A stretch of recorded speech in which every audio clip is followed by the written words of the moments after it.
할렐루야. 오늘도 믿으신 주님의 은혜와 평강이 사랑하는 이글스필드 가족들의 삶과 함께 하기를 소망합니다. 2024년 6월 7일 금요일 아침입니다. 오늘 우리가 함께 나눌 하나님의 말씀은 사도행전 17장 16절에서 34절까지의 말씀입니다. 바울이 아덴에서 그들을 기다리다가 그 성에 우상이 가득한 것을 보고 마음에 격분하여 회당에서는 유대인과 경건한 사람들과 또 장터에서는 날마다 만나는 사람들과 변론하니 어떤 에피쿠로스와 스토아 철학자들도 바울과 쟁론할세 어떤 사람은 이르되 이 말쟁이가 무슨 말을 하고자 하느냐 하고 어떤 사람은 이르되 이방신들을 전하는 사람인가 보다 하니 이는 바울이 예수와 부활을 전하기 때문이로라. 그를 붙들어 아레오바고로 가며 말하기를 내가 말하는 이 새로운 가르침이 무엇인지 우리가 알 수 있겠느냐.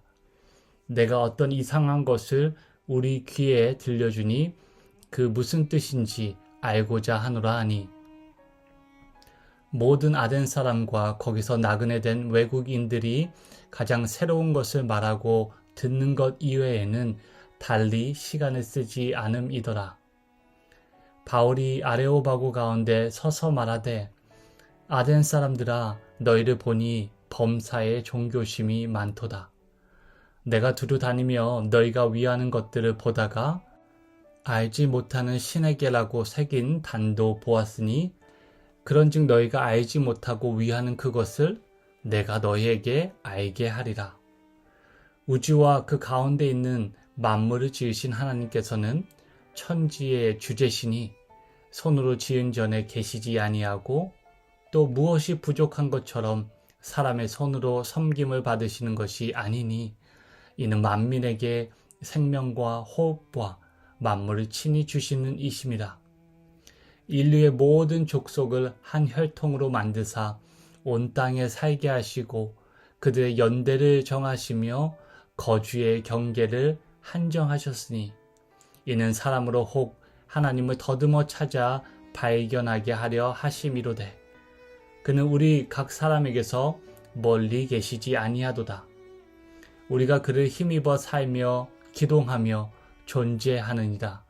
너희 시인 중 어떤 사람들의 말과 같이 우리가 그의 소생이라 하니 이와 같이 하나님의 소생이 되었은즉 하나님을 금이나 은이나 돌에다 사람의 기술과 고안으로 새긴 것들과 같이 여길 것이 아니니라.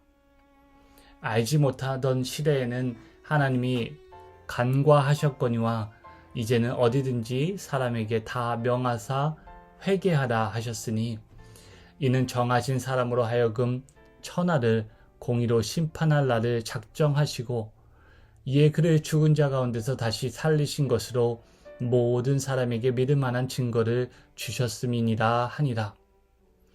그들이 죽은 자의 부활을 듣고 어떤 사람은 조롱도 하고 어떤 사람은 이 일에 대하여 내 말을 다시 듣겠다 하니 이에 바울이 그들 가운데 떠나매 몇 사람이 그를 가까이 하여 믿으니 그 중에는 아레오바고 관리 디오노시오와 다말이라 하는 여자와 또 다른 사람들도 있었더라.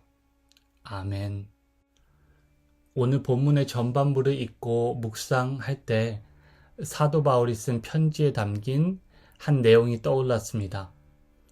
고린도 교회에 쓴 편지 중 일부입니다. 고린도전서 1장 22절에서 23절까지 기록된 말씀이었습니다. 제가 읽어드리도록 하겠습니다. 유대인은 표적을 구하고 헬라인은 지혜를 찾으나 우리는 십자가에 못 박힌 그리스도를 전하니 유대인에게는 거리끼는 것이요 이방인에게는 미련한 것이로되. 아멘. 먼저 사도 바울은 유대인은 이적을 구하고 헬라인은 지혜를 찾는다고 이야기합니다. 그 말이 의미하는 것은 무엇일까요? 유대인과 헬라인 사이에 세계관의 차이가 존재한다고 볼 수 있습니다. 하나의 세계관은 오랜 전통과 경험, 그리고 또 만남을 통해 형성이 됩니다. A라는 문화권에서 태어나고 자란 B는 A라는 문화권에서 지배적으로 작동하는 특정한 세계관을 무의식적으로 습득하고 그것에 따라 세계와 삶, 그리고 존재를 바라보게 됩니다.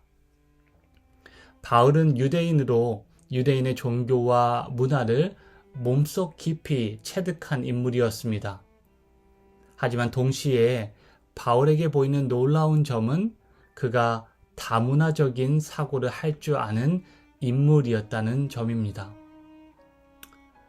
오늘 본문 초반부를 보시면 아테네에 있는 유대인 회당에 찾아가 그곳의 유대인과 경건한 무리들에게 그들의 세계관을 도전하는 십자가 복음을 바울이 전하였다고 기록하고 있습니다.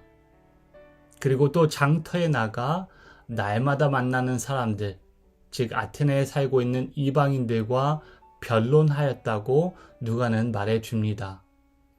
아테네는 민주주의의 발상지였으며 동시에 우리가 종종 듣게 되는 철학 학파인 에피크로스 학파와 스토아 학파가 시작된 곳이기도 합니다.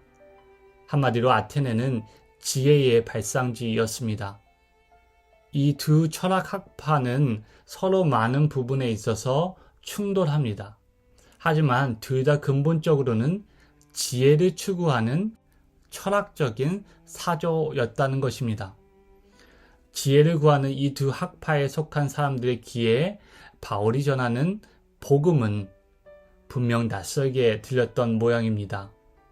18절은 사람들이 바울을 가리켜 이 말쟁이가 무슨 말을 하고자 하느냐 하고 또 어떤 사람은 이르되 이방신들을 전하는 사람인가 보다 하니 이는 바울이 예수와 부활을 전하기 때문이러라 라고 기록하고 있습니다. 아마도 아테네 사람의 입장에서 바울의 가르침을 평가하고 있는 대목으로 보입니다. 부활하다 혹은 일어서다를 의미하는 그리스어 아나스타시스는 여성형으로 아마도 아테네 사람들의 귀에는 바울이 전하는 말이 예수라 하는 남자 신과 아나스타시스라는 여자 신에 관한 것으로 오도되었던 것으로 보입니다. 다양한 신들의 존재를 인정하는 아테네 사람들의 세계관에 의해 바울이 전하는 복음이 왜곡된 것입니다. 이처럼 세계관이 사람들의 의식에 미치는 영향은 지대하다고 볼 수 있습니다. 바울은 이 점을 이해하였고 다른 방식으로 그들의 언어로 복음을 소개해야 할 필요를 느꼈습니다.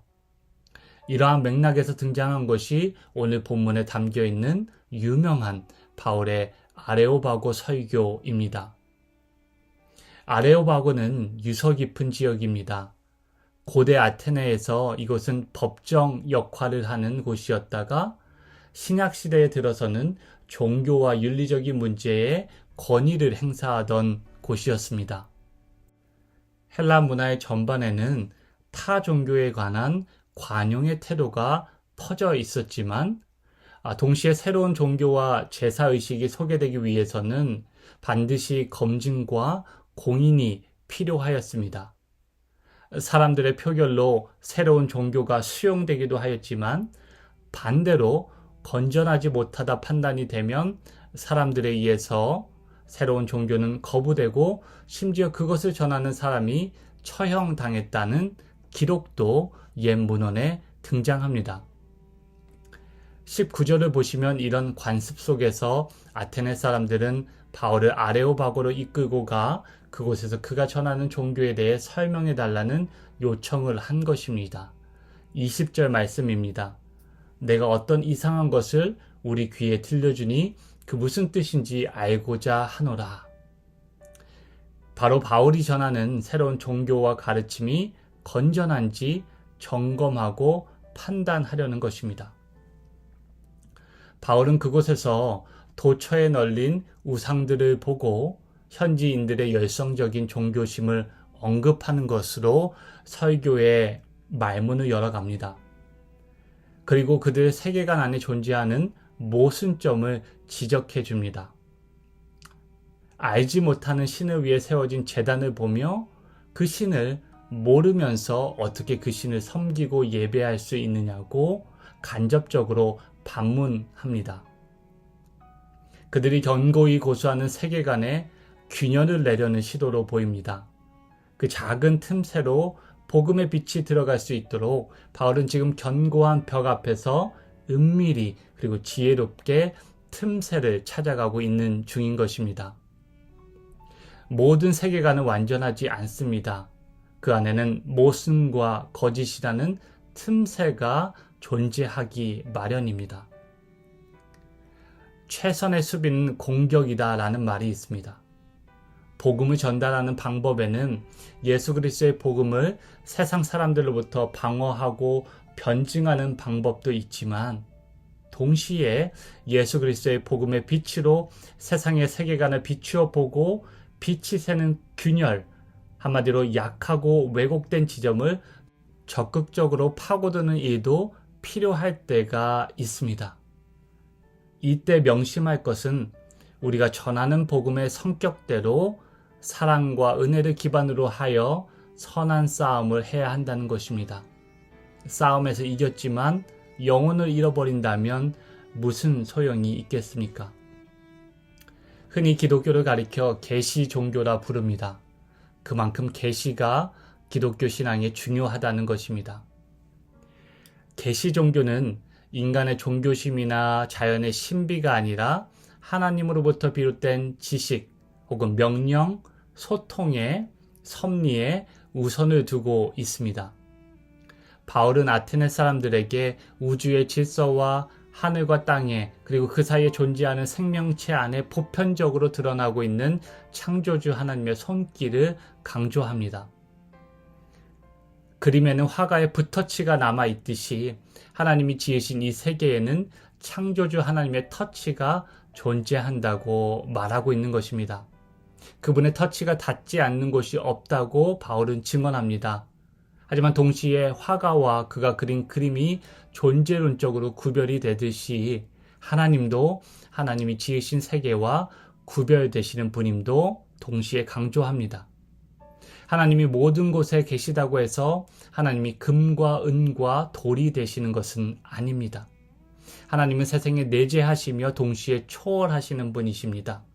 하나님은 세상에 계시지만 동시에 세상 너머에 계신 분이기도 합니다.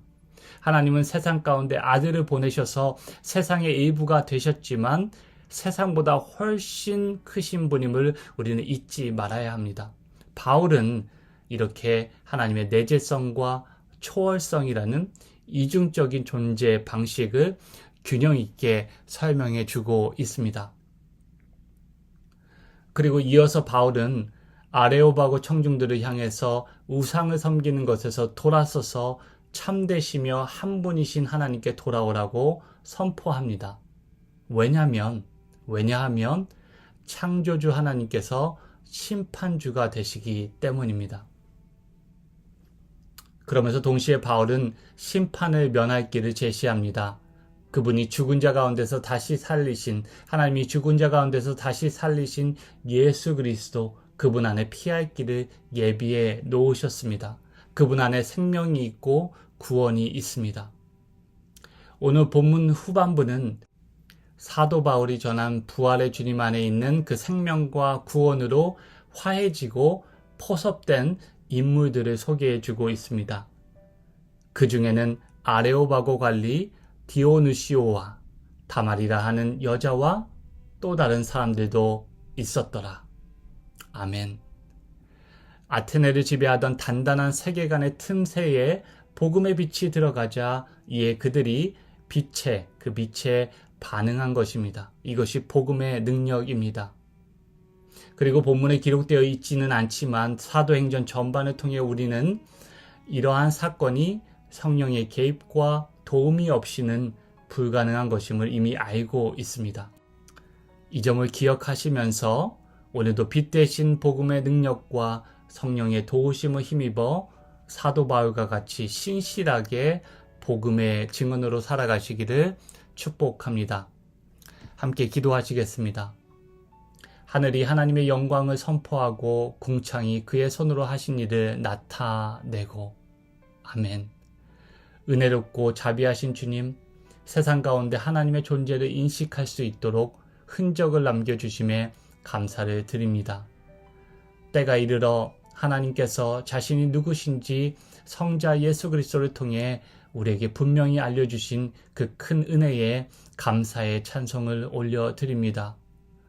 우리 손에 성경과 자연이라는 두 책을 주셨음에 또한 감사를 드리고 성령의 조명하시는 은혜를 따라 하나님을 아는 일에 날마다 진보가 있게 하시옵소서.